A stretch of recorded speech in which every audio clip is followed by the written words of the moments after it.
ধর্মীয় সম্প্রীতি নষ্ট করার চেষ্টা করলে তার বিরুদ্ধে সরকার কঠোর অবস্থানে থাকবে বলে জানিয়েছেন প্রধান উপদেষ্টার প্রেস সচিব শফিকুল আলম। রেল মন্ত্রণালয়ের পক্ষ থেকে দুটি মসজিদ এবং একটি মন্দিরের জন্য জমি বরাদ্দের নথিপত্র হস্তান্তর অনুষ্ঠানে তিনি এসব কথা জানান। রাজধানীর খিলক্ষেতে রেলওয়ের জমি থেকে অস্থায়ী মন্দির উচ্ছেদ মর্যাদাপূর্ণ হয়নি বলেও উল্লেখ করেন তিনি।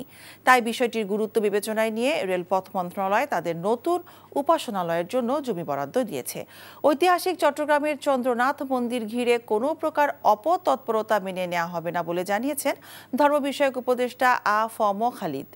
মন্দির কর্তৃপক্ষের দাবি অনুযায়ী চন্দ্রনাথ মন্দিরের সিঁড়ি সংস্কারের জন্য তাৎক্ষণিক এলজিআরডি সচিবকে নির্দেশ দেওয়া হয়েছে বলেও জানান উপদেষ্টা।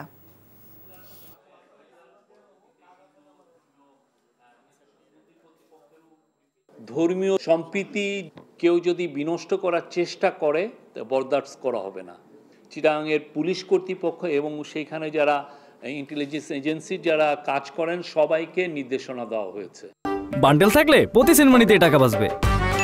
বিকাশ সেনমানি বান্ডেল কিনে জিতুন প্রতি লেনদেনে।